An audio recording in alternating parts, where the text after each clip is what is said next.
కోల్కతాలో doctor the rape కాదు, అది ఆత్మహత్య.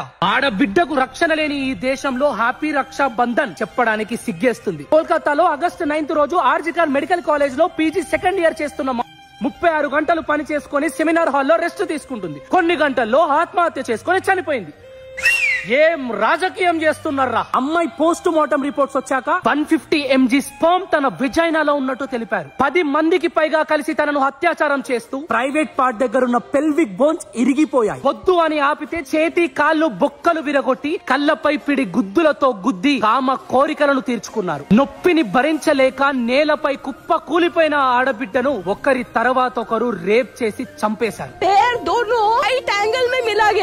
जब तक पेल्विक गर्डल नहीं टूटता है तरह 2 पाँव को नहीं चीरा जा सकता है. డీప్ ఇన్ఫర్మేషన్ లోకి వెళ్తే ఆ కాలేజ్ లో డ్రగ్స్ మాఫియా సెక్స్ రాకెట్ నడుపుతున్నట్టు ప్రిన్సిపల్ హెచ్ఓడి ఆధ్వర్యంలో జరుగుతున్నట్టు తెలుస్తుంది. డాక్టర్ మామిత్ ఈ విషయం తెలియక హెచ్ఓడికి వెళ్లి కంప్లైంట్ ఇచ్చింది. ఎంత చెప్పినా ఈ అమ్మాయి టాపిక్ ని వదలట్లేదని pre plan rape and murder చేయించినట్టుగా చెప్పుకొస్తున్నారు. ఇందులో పొలిటికల్ హస్తం కూడా ఉంది. అందుకే కేసుని డైవర్ట్ చేయడానికి నానా సంకలు నాకుతున్నారు. ఎవిడెన్స్ డిస్ట్రాయ్ చేయడానికి కాలేజ్ లో రెనోవేషన్ స్టార్ట్ చేసి ఘటన జరిగిన గంటలో కాలేజ్ ప్రిన్సిపల్ రిజైన్ చేసి వెళ్ళిపోయిండు. ఏముందిలే, ఇది చూడనిదా? కొన్ని రోజులు ధర్నాలు చేస్తారు, అరుస్తారు, జస్టిస్ అంటారు. కొడుకులను చంపే వరకు వదిలిపెట్టాం. We want justice for doctor లంచా కొడుకల్లారా.